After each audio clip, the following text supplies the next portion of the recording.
lição essa maravilhosa, né, de domingo, uma lição rica, né, a suficiência da graça na cidade de Corinto. E a leitura diária desta quinta-feira tem como base o texto Filipenses capítulo 4, versículo 15 e versículo 16, onde tem o tema: na comunhão a igreja se fortalece, se mantém viva. Nós não podemos, por hipótese alguma, esquecer das riquezas que Deus assim tem estabelecido por nós. Estou aqui com a Bíblia um pouco diferente, né, das demais, né? Mover de Deus, tradução João Ferreira de Almeida. E eu quero fazer uso dela agora durante esse nosso pequeno estudo, né? Observamos que a epístola aos Filipenses, porque hoje o texto gira em torno do capítulo 4, versículo 15, 16 aos Filipenses, e a epístola aos Filipenses foi escrita por Paulo durante sua prisão, provavelmente, né, em Roma, no ano 62 depois de Cristo. Apesar das limitações impostas pelo cárcere, a carta é marcada pela alegria, pela gratidão e pelo profundo vínculo entre o apóstolo e a igreja de Filipos. Que coisa, podemos dizer assim, rica e maravilhosa. Estou aqui com a Bíblia na mão, quando eu olho assim, analisando, eu fico fascinado. Então foi marcada pela alegria, pela gratidão, pelo profundo vínculo entre o apóstolo e a igreja de Filipos. Entre todas as igrejas fundadas por Paulo, a de Filipos destacou-se por sua fidelidade no cuidado missionário, por incrível que pareça, né? Nos versículos 15 e 16, o apóstolo Paulo relembra, é algo tremendo, relembra que desde o início da evangelização da Macedônia, os filipenses compreenderam que a comunhão cristã não se limita à convivência fraterna, porém, inclui a participação ativa na expansão do reino de Deus.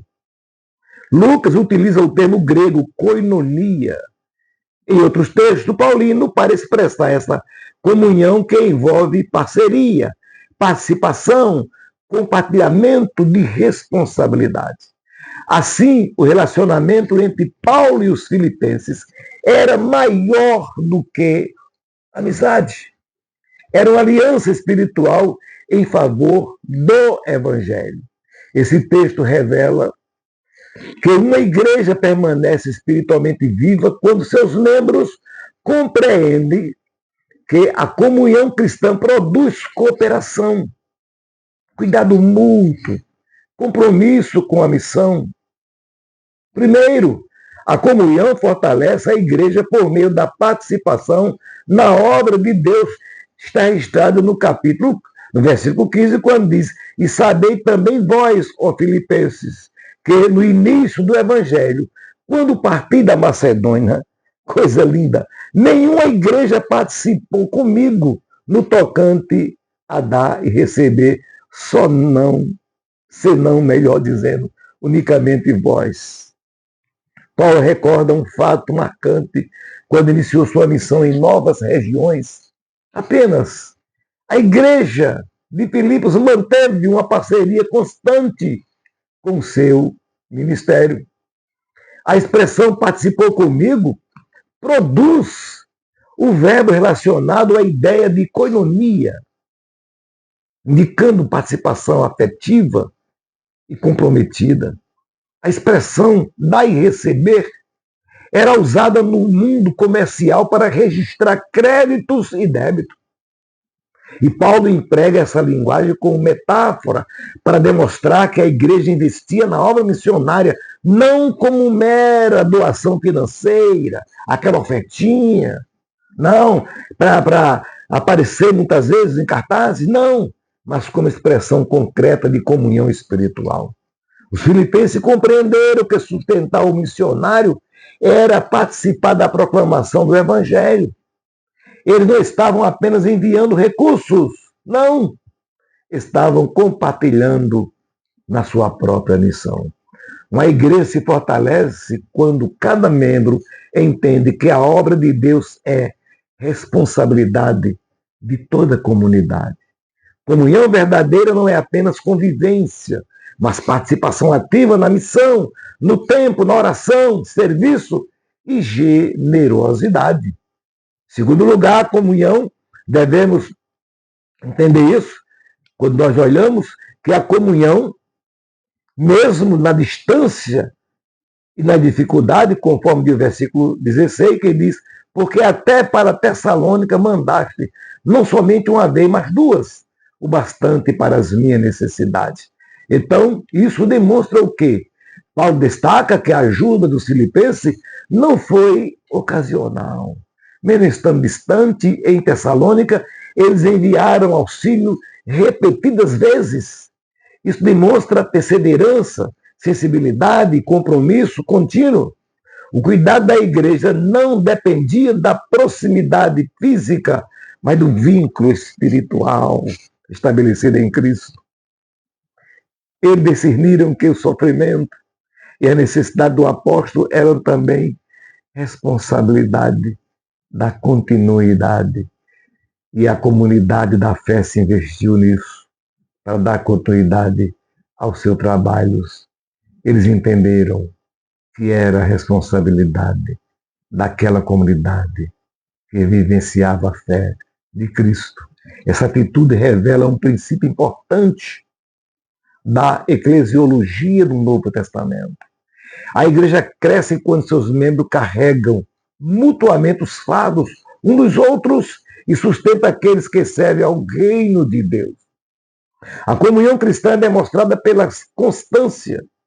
Igrejas saudáveis não cuidam apenas em momentos de emergência. Desenvolve uma cultura permanente de amor, generosidade, intercessão e cooperação. Filipenses capítulo 4, 15, 16 revela que a comunhão é um dos pilares da vida da igreja. Os filipenses entenderam que participar da missão significava investir na obra de Deus e sustentar aqueles que haviam sido enviados para anunciar o Evangelho. Essa parceria, meus queridos, fortaleceu Paulo em seu ministério e, ao mesmo tempo, fortaleceu a própria igreja, que experimentou crescimento espiritual por meio da generosidade e da cooperação. Hoje, esse princípio permanece atual. Igrejas permanecem vivas quando seus membros compartilham responsabilidade, servem uns aos outros e reconhecem que todos participam da mesma missão. Onde existe comunhão verdadeira, há unidade, cuidado mútuo e fortalecimento espiritual. E onde a comunhão é vivida segundo o Evangelho, a obra de Deus continua avançando para a sua glória. A comunhão cristã, meus queridos, ela envolve a participação ativa na missão do Evangelho. A generosidade é uma expressão concreta da unidade do corpo de Cristo. A parceria entre a igreja e missionário fortalece tanto quem envia quanto quem é enviado. A perseverança no cuidado mútuo mantém a igreja espiritualmente saudável e comprometida com a expansão do reino. A igreja se fortalece e permanece viva quando vive a comunhão bíblica, compartilhando responsabilidade, sustentando a obra de Deus e servindo uns aos outros com amor e fidelidade. Esse texto se harmoniza com o ensino de Atos 2 e 42, onde a igreja primitiva perseverava na doutrina, na comunhão, na coinonia, no partir do pão e nas orações. Em ambos os textos, a comunhão não é apresentada apenas como uma convivência fraternal, mas como uma participação concreta na vida, na necessidade e na missão do povo de Deus, fortalecendo a igreja e promovendo o avanço do Evangelho. Que Deus abençoe você, sua família, seu ministério, aquilo que você almeja. Focados na EBD, compartilhe, deixe o seu like, consiga mais um inscrito e vamos transmitir essa palavra adiante para alguém que está esperando. Deus assim vos abençoe.